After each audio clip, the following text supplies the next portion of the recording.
Nearly ready to rock and roll. Red lights about to appear on in a few moments' time. The revs, of course, will rise. Pre-injection 600s have been the story of the weekend in this class. But can one of the newcomers, can one of the freshmen bring them to the battle? The red lights go and the red lights go out. It's a great start from Daniel Cooper. Of course, Charlie Reynolds, he's going to have the inside line on the run to Duffus Dip. Who's going to come out on top? We're going to have to wait for them to appear into view. Through Duffus Dip we go for the first time. It's actually Ryan Bullman who slots into second position, just ahead of Ryan Garside, as Daniel Cooper hits the front of the race. Still though, Charlie Reynolds having a good scrap at number 7. J. Orchard James having the inside line 2 all the way through Butchers. Nice and clean throughout the entire field. What we want to see here at No Limits. But as things stand, it's Daniel Cooper that leads the way from Ryan Bullman in second place. It's flying colours at the front anyway, both blue bikes, as Ryan Garside leads the way from the likes of Charlie Reynolds in third and fourth. So a nice clean opening lap from this Ross, and great to see Daniel Cooper out there. It is indeed, and I'm quite surprised, to be honest. I didn't think we were going to be seeing Cooper in race number 3, but not only is he out there, but he's leading from pole position onto lap number 2, and already has a fair few bike lengths back behind him. Cooper the lead with 7/10 of a second, ahead of Ryan Bullman in P2, Garside P3, Orchard James down to 4th, Reynolds down to 5th after that opening lap. So not a total disaster for those two, and of course still in 2nd and 3rd in class respectively for the 4th and 5th place overall riders. But it's not the opening lap you wanted. There's still time to go though. It's only lap 2. They can get back, I'm sure. But 1, 2, 3 then in the old school, or the pre-injection 600 class, should I say. It's Cooper, Garside, Reynolds. Then, of course, in the Metzler Freshman Sport Challenge, Bullman leads J. Orchard James, leads Paul Beard, 178 as well. Has had a bit of an up and down weekend, an incident earlier on for him in the NL 500s. Good to see that he's back out there and straight away competitive. No soreness from him, no injury or slight injury hangovers at the very least. Anyway, he can just get out there and get on with it. Yeah, he can get out there, get his finger out and try to get a good result out of the final race of the weekend for this class. Already on to lap 3 of the action. Keep your eye too on Paul Beard. He's had some incredible pace this weekend, not afraid to cut through a pack if he needs to. Laurie Myers as well, with him locked together out on circuit. 36 thousandths of a second separated them at line last round. They're just at the back of this pack, a few bike lengths behind. But Charlie Reynolds, I mean, it's going to be an interesting one to see what he does here. Does he just try to push through? And I mean, you see him, his good friend, is almost his teammate, if you like. The rider he sponsors for many, many years, Daniel Cooper, tries to shoot off into the distance. So Charlie Reynolds, he's got a lot of work to do if he wants to be able to catch up to his rival and his friend. And that's in the form of Ryan Garside, who's going to overtake Ryan Bullman out on circuit over at the hairpin. So Bullman drops down 1 position. 3rd place now for him, of course, still leads it in category. But for how long? Orchard James, side by side, they go all the way across the line. It's going to be Bullman on the inside for Duffus Dip though, so it's going to be whoever dares breaks latest for this position, and it is going to be number 7 who slots by Ryan Bullman. Yeah, nice stuff there from J. Orchard James. Gets it done and up to the lead of the race in Class P3 overall. Of course, Cooper has not vanished into the distance as we maybe have come to expect, but of course, yes, had to repair the bike, so maybe it's just not quite back up to the standards as we were expecting. Of course, when you do have to repair things, it's never going to be quite the same. I mean, we're talking like nanometers of difference here in terms of setup and things like that, but they do make a difference when you're out on circuit. It's never going to be identical to how it was. It is going to behave ever so slightly differently, and of course you've got to get it back up to speed. Plus there's of course the inevitable knock to the confidence that happens when you have an incident as well, but still making a good run of things. There is the 58 looking towards the 22, it would seem, trying to get through. Steve Lester is Crawford, but as he comes through, no way there at the hairpin. Maybe Crawford can try and attack down into Duffus Dip, but I think he's a little bit too far back at the moment. There we see Paul Beard chasing down Laurie Mize. That is for the final podium place in the Metzler Freshman Sport Challenge. And let's see what Paul's got in his locker. Laurie, he's had a bit of a disappointing weekend, I think it's fair to say, for the number 13 rider. I haven't really seen much of him across, well, the 2 races from yesterday and today. But here in race number 3, looks like it is getting a little bit better for him. So fingers crossed he can end the weekend on a high at least. Yeah, and as you were just saying about Daniel Cooper, I think the main reason, don't get me wrong, still putting on some incredible times in the board apps, only 0.3 of a second slower than the fastest lap of the race so far, which has just been set by Orchard James. But I'm pretty sure it's going to be his wet bike that he's on, so it's going to be slightly down in power compared to what his dry bike would be, which is now still in a million pieces in the paddock. So, Daniel Cooper, maybe not the bike he's used to riding in these conditions, but nonetheless, still lets him get out there in the weekend, hopefully on a high for him, and just showing the track knowledge of the circuit certainly works. Last time around, we did see Paul Beard go very, very wide, as there is Charlie Reynolds just going through on some lap traffic. Blue flags well and truly out. I was expecting maybe Charlie Reynolds to make a little bit more progress. Like when we look back to yesterday, completely dominated proceedings. Obviously there was a few issues here and there for some of his rivals, but his pace was sensational. I was expecting him at least be able to latch on to the back of the likes of Garside and Orchard James out there on circuit. Yeah, but he's still running third in class, and he's still kind of near the front anyway compared to others regardless, so it's not bad by any means for Reynolds. But yeah, maybe just compared to what we saw yesterday especially, you'd expect him to be a little bit further forward. Half distance up for grabs here in this race, lap 7 of 14, and the 12 is well and truly under pressure there as they make their way through the McIntyres, then Butchers, and then up through the chicane. So let's see if there's going to be any change for position. Bullman, of course, Myers right on his tail, trying to put some pressure in, trying to get up to second place on the class podium, should I say. Paul Beard also close or thereabouts behind. So yeah, could be an interesting battle, that one. Yeah, and this is looking to be an interesting battle now. Ryan Garside threading the needle there through the back marker and trying to go around the outside on Daniel Cooper. It was 0.3 of a second separating them at the line last time around. Garside, I have no clue how he managed to get that bike through that gap. Luckily, no contact. They do continue on. Daniel Cooper, that would have been a wake-up call that his rivals are right on his tail. They are indeed. So the battle for the overall lead is getting on with it, shall we say. So Cooper, yeah, definitely a wake-up call. Let's see if he responds, if he turns up the wick, or if Garside is going to continue to add some of that pressure. And not far away from them either, Jay Orchard James hanging around. Of course, race leader in the Metzler Freshman Sport Challenge, something we're very used to seeing up at the front of these races. Again, it's not often that you see the pre-injection 600 guys actually up the front and up the road, but with Scottish riders coming in this weekend, all that experience with them at this circuit, it's changed things a little bit. Again, the pre-injection 600 categories typically is a class for older riders who've just had these bikes for years and years and years. So the pace, not to be blunt, but it maybe has dwindled over the over the many seasons of racing they've got under their belt. But these guys, they know Knockhill so well that they're able just to compete straight up there, up the front. But Jay Orchard James still sticking with him. Let's see if he can try and slide through for an overall win. Yeah, Daniel Cooper, a lot of experience around Knockhill. I used to race on 300 back in the day, actually. But Ryan Garside, he's not been here in a few years now. He was actually saying after race 2, each time he's came here, it's been dry, and he's one of the few riders, probably in the world, that can actually claim that, and that can definitely say that. In terms of your freshman category, though, outside of the likes of Jay Orchard James, Paul Beard now on the podium places, just about 4 seconds or so behind Ryan Bullman. So a good scrap there, as the 140 just about to go another lap down. Lovejoy now getting overtaken behind by the likes of Jay Orchard James and Reynolds and Bullman. Absolutely. So let's see if Pitt can hold on. It is close between him and Laurie Myers for that final podium place. And Myers, you'd expect, will try and tag along or get back through. But then maybe it's thinking, okay, we've got 4 laps left. Let's just maybe work together for a little bit, see if we can catch Bullman. And if we can maybe both end up on the podium. We'll wait and see. Time will tell here in Knockhill, but time is running out in this race. The final race of the weekend for these guys. Second last race of the weekend for round number 7 of the 2026 No Limits Racing season as well. So let's end it on a high, shall we? Lap rider getting well out of the way. That's the 34 of Dwayne Sizemore, just getting it nice and slowed down. Very sportsmanlike of him to let everyone through. Of course, blue flags will be waving, but you don't have to literally dive out of the way. That's it's the spirit of the rules is just to let people through. Now that was being very nice and not getting involved in battles. So fair play to Dwayne Sizemore at the front.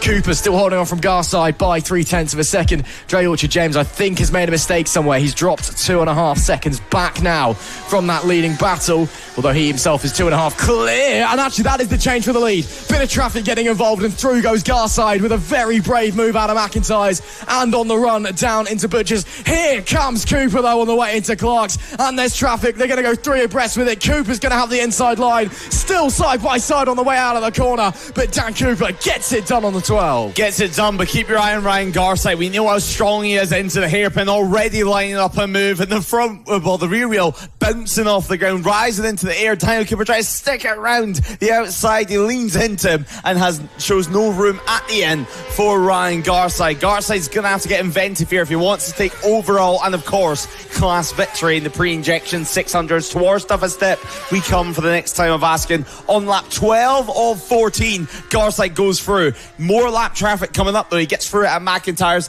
Can the likes of Daniel Cooper? Yes, he can. But this is an important part of the circuit. You cannot get held up going through towards the chicane. They both make sure of it. Garside goes inside, Cooper goes outside. This is aggressive between the pair of them, isn't it? They're putting on a show for us at the end of the weekend here at Knockhill. But I can guarantee there are 2 very big smiles underneath those helmets. What a load of fun these guys will be having. Can Cooper respond into the hairpin? Not quite close enough just yet. We know how good Garside is on the brakes. Down into there. It'll be 2 to go when they come to the line. Cooper tries to get the drive out of the final corner. Can't quite get it. It will be Garside that'll lead us into Duffer's Dip, unless the slipstream is really that strong, which I doubt it is, to be brutally frank. 2 tenths, just under 2 tenths. There you go, that's the word I was looking for. Is separating them at the line with 2 laps to go. It is Garside now in control. How does Cooper respond? Tiny bit wide there through the top of Duffus and through McIntyre's for Garside. Now Daniel Cooper just trying to latch on. Dwayne Sismore just ahead of them for the time being, and trying to line up a yet another move over at Clark's is going to be Daniel Cooper, but a little bit far back there, nearly making contact with the rear wheel. How tight do you like it in the pre-injection 600s? Last lap saloon. Who's going to come out on top? I mean, what's Daniel Cooper for here? He's trying to gain any time possible and just pushing that front end to its limit. 1 lap to go at Knockhill for the final race of the weekend in the pre-injection 600s to decide it all. Little bit greedy on the throttle there from Cooper on the exit of the final corner. You saw the rear wheel protesting, complaining as he struggled for traction. Of course, no traction control on these pre-injection 600 machines. Bit of traffic to contend with, but they're both through. McIntyre's for the final time. Too far back for the 12 on that occasion. Then Butchers and the chicane. Cooper knows he's going to have to try and set it up into the chicane if he doesn't get, or into the hairpin, should I say, if he doesn't get a good run into Clark's. He will try it into Clark's just to see if he can get it done, and he will. That's a brilliant move by Cooper. Garside, we know how good he is on the brakes, though. Coming down, we've got to ride it down there on the outside of Clark's. They push on through. Is that potentially a yellow flag infringement? Possibly. We wait to see. 1 last turn to go. Garside can't get it stopped in time on the brakes, but it is deep from Cooper on corner exit. Is it a drag race to the finish? I think Garside's too far back. Dan Cooper wins a barnstormer here at Knockhill to end the weekend, and only 3.5 tenths of a second clear of his rival on the 51. It will be J. Orchard-James to bring it home in P3 and take the victory in the Metzler Freshman Sport Challenge. A mistake from him at the end. Actually, no, he dropped to P4 at the end. He must have made another error, because Charlie Reynolds has finished in third, 12 seconds back from the leaders. I know they were getting a shift on with it, but I think J. Orchard-James may be feeling the effects of fatigue a little bit at the end of the weekend, because he was at one point running very, very close to these two you just saw there. You saw the celebrations from Dan Cooper. That was pure elation from the rider of the number 12. What a race that was here at Knockhill. 1 more to go, and it's going to take something to top that one. Still, Orchard-James, even though he's dropped off the overall podium, does take class victory in the Metzler Freshman Sport Challenge. Bullman and Beard behind P2 and 3. Great to see Paul Beard onto the podium after his incident in the NL 500 race earlier on. But in a massive, monumental, titanic battle between Dan Cooper and Ryan Garside. There can only be one at the end of it, and by 3.5 tenths of a second, Dan Cooper left it till late. He did lead most of the race, but Garside looked like he got his number right at the end.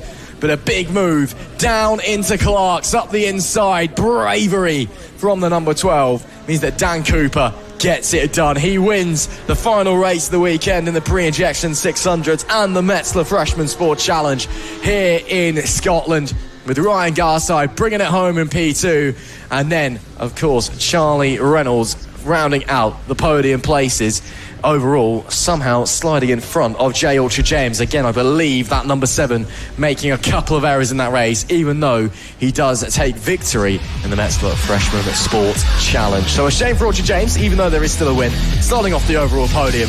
But it is Dan Cooper winning a brilliant race at the end there and leaving it late. Ryan Garside P2, Charlie Reynolds back out there P3, but some way off, but still a podium to wrap up your weekend. Jay Ultra-James, although starting off the overall podium, victory in the Metzler Freshman Sport Challenge ahead of second place Ryan Bullman and final podium finisher P6 overall in Paul Beard.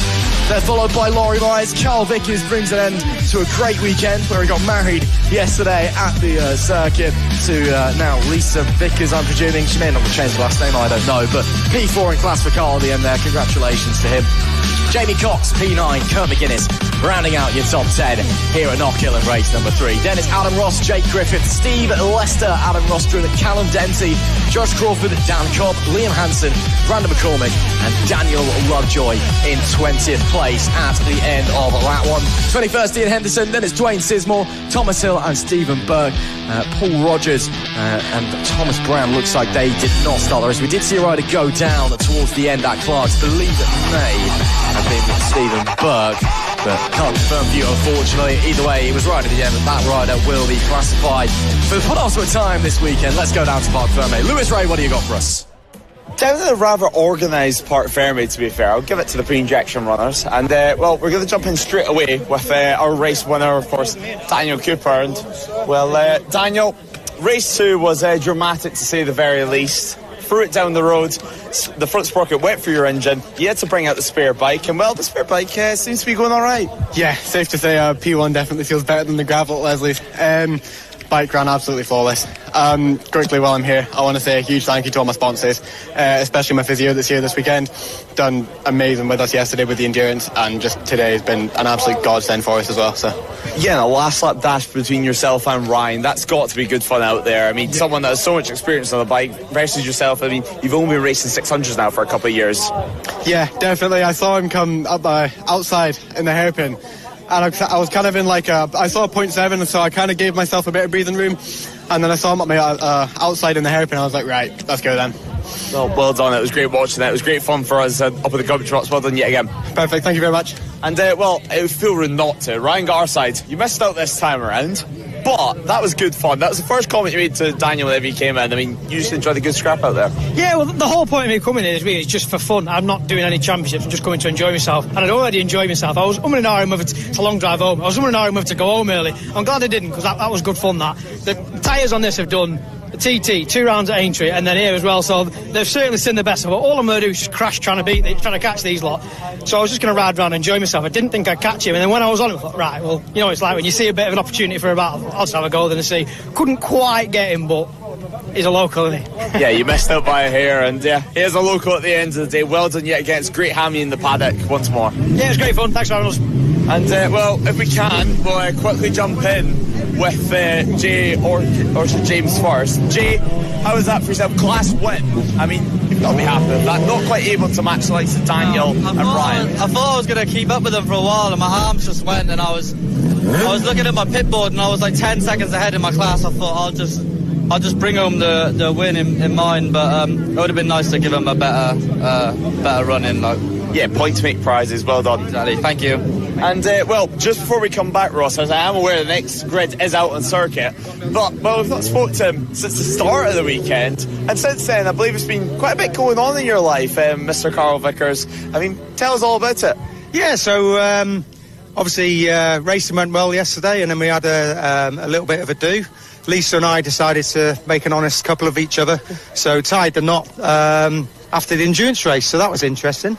And then, so that's that. And then today, I came in after the second lap, having changed the chain for a different gearing combination, and the bike just didn't feel right. It was just sliding every time I asked for the power turning left. It was all over the place. So I came into pit lane to check that everything was tight and there wasn't any oil or grease all over the rear wheel, which there wasn't. And unfortunately, I didn't then get out for another couple of minutes, so I was playing catch-up. So, I got some points, and obviously finishing 4th today, get some more valuable points for in the championship. So I'm still leading ahead of Steve, and it keeps it really interesting for the next 2 rounds. Yeah, real special weekend. One you're going to remember. Still 2 rounds to go. Well done. Yeah, absolutely. The racing's been amazing. Yeah, exactly. So is the weather as well. Mr. and Mrs. Vickers, what more can we say? Ross, back up to you in the comment box. We'll see how quick you can go for the grid for this next one.